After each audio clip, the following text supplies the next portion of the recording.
mag-open muna tayo ng tindahan nating maliit. Magandang umaga mga idol. Bubukas muna ako ng maliit naming store sa bahay.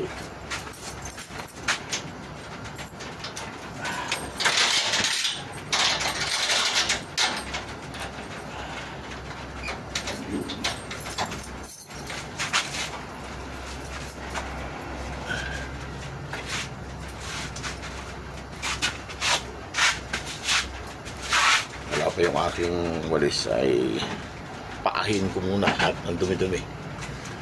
Okay. Magandang umaga. Ayan, makulimlim ho ang ating panahon. Makulimlim ang ating panahon. Kalimutan ko palang itali ito.